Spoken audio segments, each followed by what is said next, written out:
Hello दोस्तों, स्वागत है एक नए वीडियो में। आज इस वीडियो में मैं आप लोगों के साथ अपना स्टडी रूटीन शेयर करूंगा। आज क्लास हम 10 का स्टार्ट करते हैं हिस्ट्री अपना चैप्टर वीडियो। 2 भारत में राष्ट्रवाद को पढ़ा है। साथ ही इसका मैंने डिटेल में नोट्स भी बनाया है जो आप लोगों के साथ शेयर करूंगा।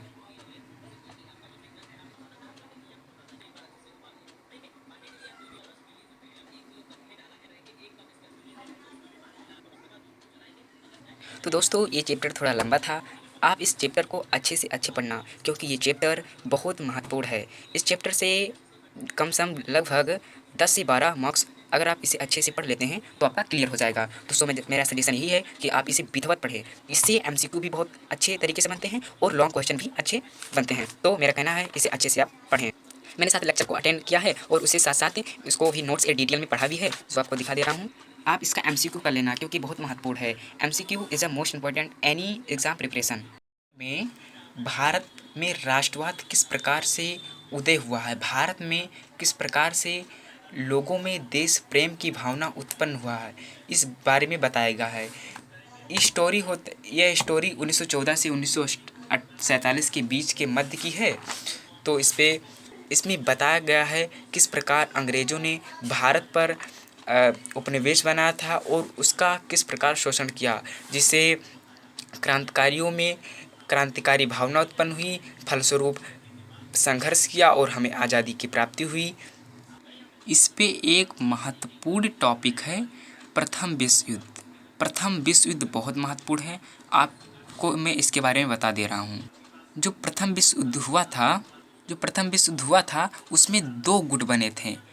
प्रथम विश्व युद्ध में दो गुट बने थे, एक का नाम था मित्र राष्ट्र, दूसरा का नाम था धुरी राष्ट्र भी कह सकते हैं और केंद्रीय शक्ति भी कहते हैं।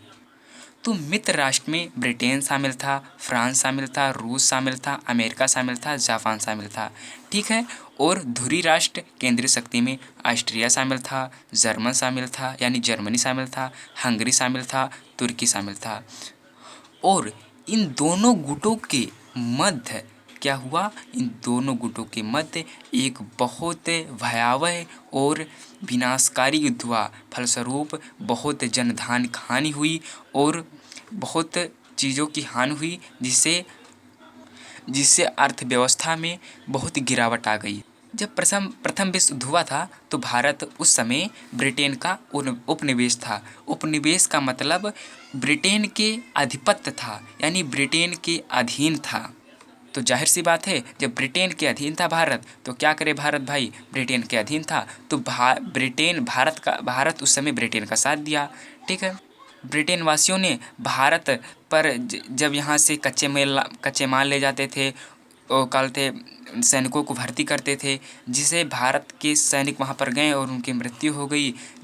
इस प्रकार से यहाँ भारत से ब्रिटेन वासियों भारत को गुलाम बनाए थे और वहीं से बहुत उपयोगी चीज़ ले जाते थे और भारत की इससे दयनीय स्थिति खराब हो गई।